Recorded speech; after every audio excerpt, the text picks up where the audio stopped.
Bonjour, bonne semaine à tout le monde. Soyez bénis au nom de Jésus-Christ.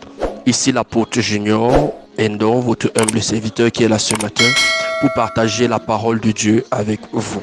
Nous continuons à parler sur comprendre la prospérité financière. Ce matin, nous verrons la diversification des sources de revenus.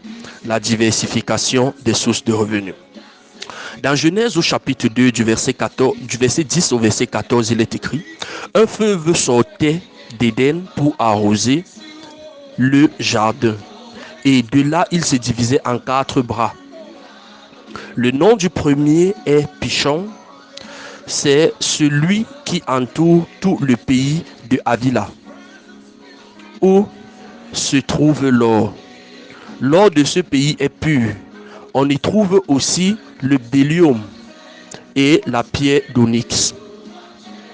Le nom du second fleuve est Gihon. C'est celui qui entoure tout le pays de Couche. Le nom du troisième est Hiddekel.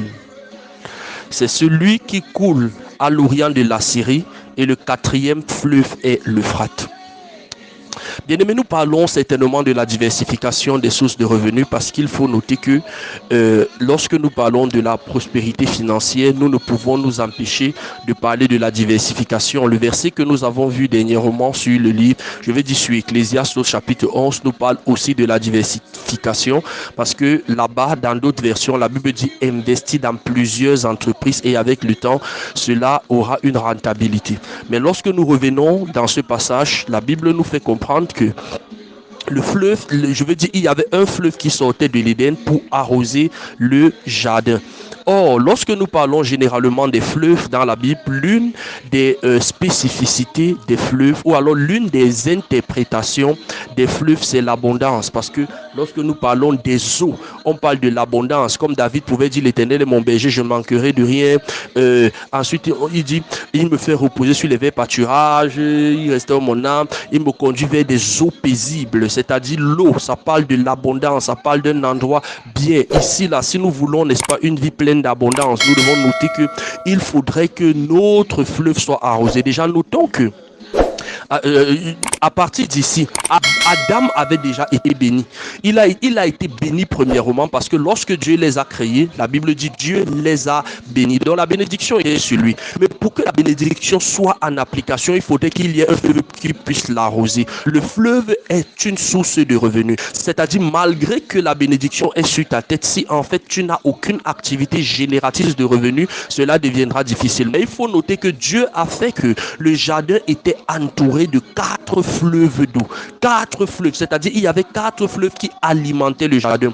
Pour que le jardin ne s'assèche jamais, il faudrait que 4 fleuves soient alimentés. Et c'est ce que nous devons comprendre, n'est-ce pas, lorsque nous parlons de la prospérité financière. La prospérité financière se manifeste lorsque nous diversifions les sources de revenus. Ne mets pas tous les œufs dans un même panier. Ne fais pas uniquement la même chose. Je me souviens lorsque le Covid-19 est arrivé, beaucoup de gens ont commencé à pleurer, à crier, à se lamenter. Pourquoi? Parce que c'était pour la plupart des gens qui n'avaient qu'une seule activité. Les gens qui faisaient uniquement quelque chose. Et lorsque les activités ont été attaquées, les gens ne pouvaient plus sortir comme auparavant. Les gens ne pouvaient plus faire ce qu'ils avaient l'habitude de faire. C'était tellement difficile et pénible pour beaucoup de personnes. Pour quelle raison? Parce qu'ils avaient une seule source de revenus. Lorsque tu as une seule source de revenus, si un malheur arrive, que feras-tu? Or, lorsque tu as plusieurs sources de revenus, si un volet ne marche pas, le deuxième certainement va marcher. Si d'un côté les choses ne fonctionnent pas, de l'autre côté les choses vont fonctionner. Et lorsque tu as environ minimum 4 sources de revenus, en ce moment ça devient quelque chose de bien, parce que quel que soit ce qui se passe, tu te retrouves dans un équilibre dans lequel tu vas bénéficier financièrement. C'est la raison pour laquelle le jardin était alimenté par 4 fleuves. Nous rappelons que Adam était béni. mais il avait besoin, Adam était béni, mais il avait besoin de 4 fleuves qui alimentaient le jardin. Ça veut dire la bénédiction sur ta tête n'est toujours pas suffisante. Et ça, c'est parfois le problème des chrétiens.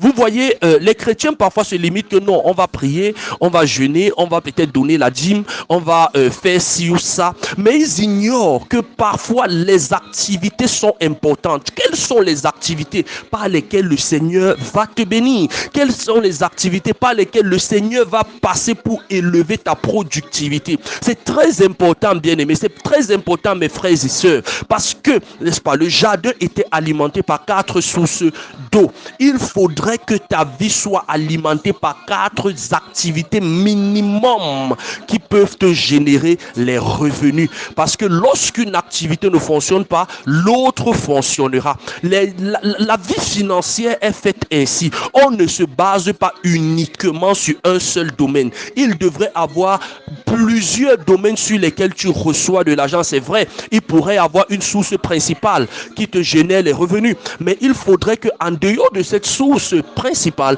il y ait d'autres sources qui t'amènent à gagner et à développer une certaine productivité.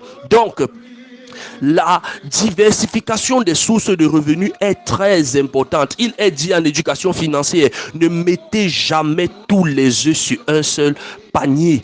Lorsque vous avez les œufs, vous mettez les œufs sur un panier, d'autres œufs sur un deuxième panier, d'autres œufs sur un troisième panier. Et comme nous le disons, nous le dirons toujours et toujours, il est mieux de faire les erreurs, ça va vous rendre sage, que de rester dans sa zone de confort. Vous allez vous dire, mais comment trouver 4 choses, 4 points, n'est-ce pas, dans lesquels, n'est-ce pas, je vais m'investir? Bien aimé, il faut chercher, il faut trouver, il faut se faire former, il faut côtoyer des gens qui sont du domaine. Parce que parfois, nous ne voulons pas se former, nous ne voulons pas nous former, nous ne voulons pas, tu ne veux pas peut-être côtoyer des gens qui sont du domaine, tu ne veux pas t'instruire financièrement, c'est la raison pour laquelle tu es limité au niveau où tu es. Il est bien possible d'avoir plusieurs activités de revenus, je veux dire, génératrices de revenus, malgré que tu sois focalisé peut-être sur une activité principale. Si on te chasse peut-être du travail dans lequel tu es, que ferais-tu? Ne dis pas que c'est impossible, c'est bien possible. Beaucoup de gens, n'est-ce pas, malgré peut-être leur performance ou quoi que ce soit, ils ont été mis de côté, et surtout qu'un grand chômage arrive dans le monde avec la montée de l'intelligence artificielle, des nouvelles technologies. Bien, ce que beaucoup de gens font aujourd'hui, ils ne pourront plus le faire demain. Pourquoi? Simplement parce que les choses sont en train d'être bouleversées, et ceux qui ne se préparent pas avec ce qui arrive, les nouvelles technologies, ils seront surpris lorsque tout cela viendra. Mais ce n'est pas ce que je suis en train de vouloir te dire. Il faut te préparer en mettant plusieurs activités génératrices de revenus, dans la mesure où dans un domaine les choses ne fonctionnent plus. Que ferais-je, n'est-ce pas? Qu'est-ce que tu feras dans ce cas? Qu'est-ce que tu feras, n'est-ce pas, si ton activité principale ne donne plus?